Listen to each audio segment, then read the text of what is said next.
화요일 아침 말씀 묵상 함께 또 갖기를 원합니다.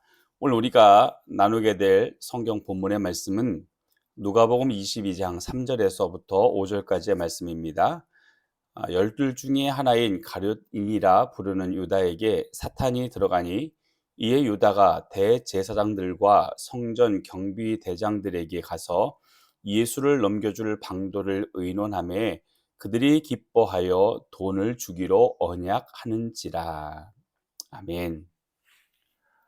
월요일에 예수님께서 무화과 나무를 저주하시는 사건이 있습니다. 그리고 그 말씀에 부합한 결과가 화요일에 발견됩니다.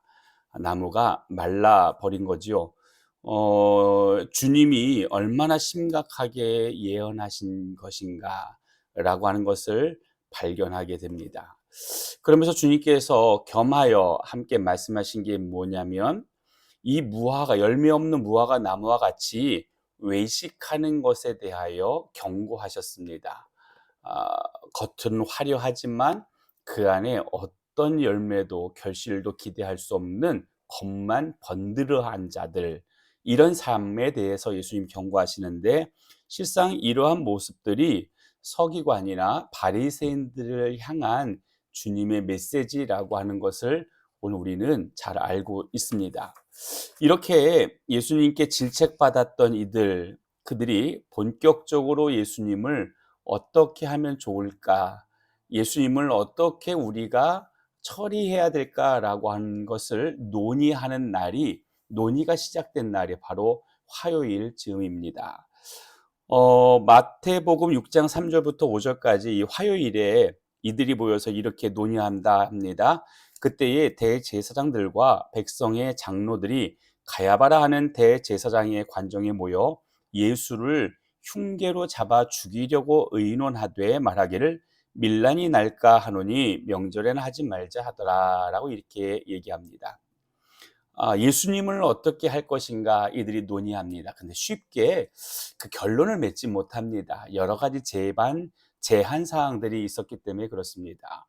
우선은 예수님에게 있어서 책잡을 만한 부분들이, 이제 정보들이 모아져야 되는데, 이 정보를 모은다는 게 너무 산발적이고, 그리고 누구든지 동의할 수 있는 그런 정보라기보다는 상당수 많은 부분들은 그들이 가고 있는 심증에 의한 것들이 많았다라고 하는 거죠. 그리고 또 하나 그들에게 걸림돌이 되어지는 것은 이때가 명절입니다. 6월절이 가까이 왔기에 이 6월절 기간 동안에 예수님을 어떤 식으로건 그들 가운데에서 제거하는 것이 쉽지 않다라고 하는 것을 이들이 알고 있었습니다. 막말로 방법을 붙잡고 있는 겁니다. 예수님을 제거는 하고 싶지만 예수님을 제거할 방법을 못 찾습니다. 그런데 어느 순간부터 이들이 그냥 골똘히 생각하는 정도로 끝나는 것이 아니라 굉장히 민첩하게 예수님을 붙잡고 법정에 세우고 예수님을 죽음 사형의 선고에 이르기까지 굉장히 긴박하게, 그리고 아주 조밀조밀하게 빠르게 그들이 행동으로 옮겨가는 것을 보게 됩니다. 방법을 찾지 못했던 이들이 굉장히 긴밀하게 이 일들을 진행해 나가는 그 터닝 포인트가 언제였냐 하면, 가룟 유다가 이 대제사장과 장로들, 서기관, 바리새인들을 만나고 난 뒤의 일입니다. 마태복음 26장 15절 말씀에 가룟 유다가 이들을 찾아옵니다. 그리고 그들에게 이렇게 얘기합니다. 내가 예수를 너희에게 넘겨주리니 얼마나 주려느냐라고 이렇게 얘기합니다. 단 그들이, 이 가룟 유다가 금전적인 것을 요구하는 내용으로 우리가 볼 수 있겠지만, 넘겨주리니라고 하는, 내가 어떤 식으로 너희들에게 그를 넘겨주겠어라고 하는 방법에 대한 부분들을 가룟 유다가 제시하였다라고 오늘 우리는 본문 속에서 깨달을 수 있습니다. 가룟 유다가 예수님을 넘어뜨릴 방법, 넘겨줄 방법, 그것을 제시합니다. 방법을 찾고 있지 못하던 자들에게 방법을 가르쳐 줍니다. 근데 이 방법을 가르쳐 주는 데 있어서 가룟 유다를 우리가 이렇게 표현하면 어떨지 모르겠지만, 남들이 찾지 못했던 방법을 찾아내는 그 지혜가 어디로부터 시작이 되냐 하면, 그가 갖고 싶었던 돈, 물질로부터 시작되어졌다라고 하는 것을 발견하게 됩니다. 여러분, 돈이 얼마나 강력하냐 하면, 돈은 우리에게 지혜로운 자가 되게 해 주기도 하는 것을 볼 수 있습니다. 다른 말로, 일예로 우리가 돈을 벌기 위해서 우리 어떻게 하면 돈을 벌 수 있을까라고 하는 방법을 우리는 나름대로 연구하고 준비하고 정리합니다. 돈을 갖고 싶기 때문에. 그래서 그 방법을 우리가 정하고, 그 방법을 또 어떻게 하면 우리가 더 좋게 만들어 갈 수 있을까라고 하는 계략이라고 하는 것도 오늘 우리가 세우게 됩니다. 아무리 지혜롭지 못하다라고 여기는 사람도 그 돈을 갖기 위해서 나름 자기가 지금까지 발휘해 왔던 것 이상의 지혜를 발휘하여 돈을 얻고자 합니다. 그만큼 돈은 우리에게 지금까지의 나를 뛰어넘게 만드는 어떤 힘을 갖고 있는 것 같습니다. 다른 말로 하면, 돈이 우리에게 주는 욕망이고, 이 돈이 주는 욕망을 사탄이 사용하고 있었다, 또 그렇게 하고 있다라고 오늘 우리가 여기게 되어지는 겁니다. 성경에 빌라도 역시도 예수님을 죽이는 것에 동의하지 않았죠. 그래서 어떻게건 예수님을 풀어내 주려고 나름대로 방법을 찾습니다. 그런데 예수님을 반드시 죽여야 된다라고 하는 험악한 민중들의 고함 소리에 빌라도, 아주 특출한 권력이 있었던 빌라도마저도 뒷걸음질 치게 만듭니다.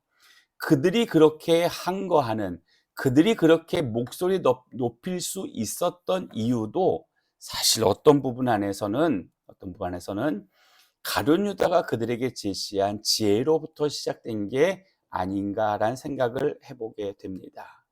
돈이 그 가룟 유다에게 부여해 준 지혜. 그러나 우리는 분별할 줄 아는 은혜가 있어야 됩니다. 우리가 지혜라 말하지만 사실 그 지혜의 근본이, 원천이 어디로서부터 되어졌냐에 따라 그 지혜가 오늘 우리에게 미치는 영향력은 분명하게 다릅니다. 우리의 욕심을 건드리고 우리의 욕구와 욕망을 건드려 그것을 빌미로 지혜롭게 만드는 돈의 권력이냐, 권세냐, 아니면 세상 속에 거룩한 영향력을 끼치도록 오늘 우리에게 지혜를 주시는 성령님의 감동이냐. 우리는 때때로 성령님의 감동 속에서 얻는 지혜보다는 내 안에 나를 욕망과 욕구로 이끌어가는 돈의 지혜에 우리가 때때로 무너질 때가 있습니다. 예수님은 오늘 우리에게 가룟 유다의 한 사건을 통해 너는 어느 지혜의 섬김을 받고 있고 어느 지혜를 목표하고 추구하느냐라고 하는 질문을 하시고 계십니다.